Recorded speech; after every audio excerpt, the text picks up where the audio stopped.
Ibihe byiza mwe mwese mwahisemo kubana natwe hano kuri Wefu Sport Rwanda, birumvikana rero ni amakuru y'imikino agiye atandukanye kabisa atugeraho muri aya masaha.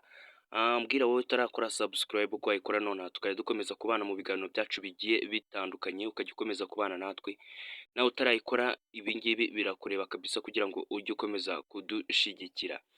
Birumvikana rero ni amakuru y'imikino agiye atandukanye, gusa uno munsi turibanda ku mukino w'u Rwanda rufite kuzacakirana n'ikipe ya Lesotho kabisa yamaze kugera hano i Kigali kabisa.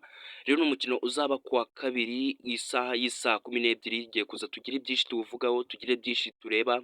Ese u Rwanda koko rufite amahirwe yo gutsinda iyi Lesotho? Ndaje tubirebere hamwe. Iyi ni Wefu Sport Rwanda. Birumvikana rero ni Ebo Fabrice mugiye kubana kabisa. Ikipe ya Lesotho ikaba yamajije kugera hano i Kigali mu Rwanda kabisa, aho ije gukina umukino wa gatandatu mu itsinda C ryo gushaka itike y'igikombe cy'isi ku mugabane wa Afurika. Birumvikana rero bamaje kugera mu Rwanda kubera ko umukino bafitanye n'ikipe y'igihugu Amavubi uzaba kuri uyu wa kabiri isaha 12 muri stade Amahoro. Ni urugendo rutari rworoshye kuko umwe mu bakinnyi b'iyi kipe kabisa mbere y'uko baza hano i Kigali babanje kujya gusura umukinnyi wabo wagize ibyago apfisha umugore we. Birumvikana rero bagiye kumufata mu mugongo mbere y'uko bahaguruka baza hano i Kigali.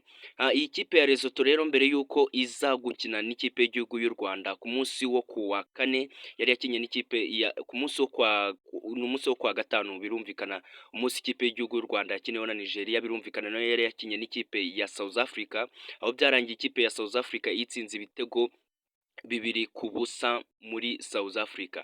Birumvikana rero ni urugendo rutari rworoshye nyuma yo gutsindwa n'ikipe ya South Africa, gusa byatumye ikipe ya South Africa ibi ya mbere mu itsinda, kuko kuri ubu ngubu ikipe ya South Africa niyo ya mbere, ikaba ikurikirwa n'ikipe ya Benin ya kabiri ifite amanota 8, mu gihe ikipe y'igihugu y'u Rwanda Amavubi ifite amanota agera kuri 7, akaba iri ku mwanya wa gatatu, mu gihe ikipe ya Nigeria iri ku mwanya wa 4 n'amanota 6, mu gihe ikipe ya Lesotho tuzahura ku munsi wo kwa kabiri iri ku mwanya wa 5 ndetse n'amanota 5, mu gihe ikipe ya Zimbabwe iri ku mwanya wa nyuma n'amanota 3. Birumvikana rero ni urugendo rutoroshye ku ruhande rw'ikipe y'igihugu ya Lesotho. Baratangira imyitozo kuri iki cyumweru ndetse baraza gukorera kuri Kigali Pele Stadium ku munsi w'ejo, nibwo bazakorera kuri stade Amahoro. Birumvikana rero ni ukwitegura match neza, gusa iyi Lesotho ntabwo ari ikipe yoroshye mu by'ukuri, kuko iyi Lesotho yanganyije n'ikipe ya Nigeria kabisa, ibasha gutsinda ikipe ya Zimbabwe. Nubwo twebwe umukino ubanza, mbibutsa ko turi mu mikino yo kwishyura, umukino ubanza twari twayitsinze igitego 1-0 turi muri South Africa, we yari yakiriye kabisa. Ni igitego cyabonetse mu minota isa nkaho mu minota nka 70, kuko uwo bita Kwiza Georgia, umukinnyi ukina ku ruhande rw'iburyo kw'ikipe y'igihugu y'u Rwanda Amavubi, yaje kuba yasetsa inshundura kabisa, igitego kimwe aba aricyo gitandukanya uwo mukino. Izo rero nizo update mfite ku ruhande rw'ikipe y'igihugu ya Lesotho. Reka tugaruke hano iwacu i Kigali. Amavubi nayo kuri uyu wa gatandatu yasubukuye imyitozo, yari imyitozo yoroheje, imyitozo yo gukora kuri baro ndetse n'imyitozo yo kunanura imitsi. Birumvikana bitegura umukino rero bafitanye na Lesotho, gusa amakuru nabambahaye gatoya nuko kapiteni w'ikipe y'igihugu y'u Rwanda Amavubi Djihad Bizimana atazagaragara kuri uyu mukino bitewe no kuzuza amakarita y'umuhondo agenga iyi mikino, ndetse namwe mwese murabizi ko turi muri qualification y'igikombe cya Afurika, ni qualification z'igikombe cy'isi. Rero birumvikana Djihad Bizimana ntabwo azagaragara kuri uyu mukino, gusa hari amakuru avuga ko hari abandi bakinnyi bazaturuka ku mugabane w'i Burayi, hamwe bita Noah uzaza ubungu yamaje no kugera i Kigali, donc yamaje kugera i Kigali aho yasanze bagenzi biwe muri camp kabisa. Umutoza yavuze ko ashobora kuzamwifashisha kuri iyi match bazahuramo n'ikipe ya Lesotho. Ni umukinnyi mwiza ukina i Burayi, tuzaba tureba ibyiwe, tuzagenda tuzamugarukaho. Rero ikipe y'igihugu y'u Rwanda Amavubi rero yakoze imyitozo bagerageza kuba bananura imitsi bakora ku kabaro ho gato kugira ngo abakinnyi bose base nk'aho bagaruka muri mudu yo kongera gukina.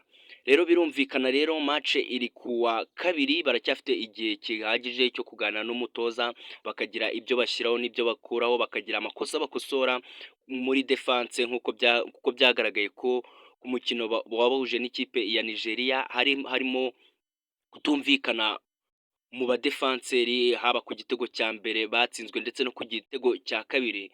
Hari udukosa umutoza yagiye avuga ko azakosoramo, dore ko mu kiganiro yagiranye n'itangazamakuru yavuze ko ari umutoza udakundwa intsinzwi. Mu magambo make yavuze ko ashobora gukora ibyishoboka byose kugira ngo ikipe yiwe igaruke muri mudu igaruke muri mudu yo gushaka intsinzi. Birumvikana rero ni ikipe y'igihugu y'u Rwanda Amavubi izaba yakiremo ikipe ya Lesotho hariya ku Mahoro Stadium, aho ibintu bizaba ari ibicika, dore ko na Ferwafa nayo yasohoye itangazo ibwira abantu bari baguze amatike ariko ntibabona uko binjira kuri uyu mukino.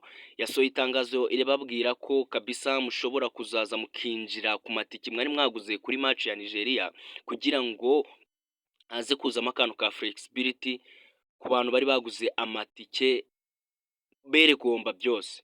Yego ushobora kuba utarinjiye kuri match ya Nigeria bitewe n'ukuntu wari waguze itike uvuga ati nshaka kureba bari abanya-Nigeria bakina i Burayi, ariko waza ugashyigikira ikipe y'igihugu y'u Rwanda Amavubi tukareba niba twakwegukana amanota 3. Uyu mukino wa Lesotho n'u Rwanda ni umukino ufite byinshi uvuze ku ikipe y'igihugu y'u Rwanda Amavubi, kuko turamutse dutsinze uyu mukino birumvikana twahita tugira amanota 10.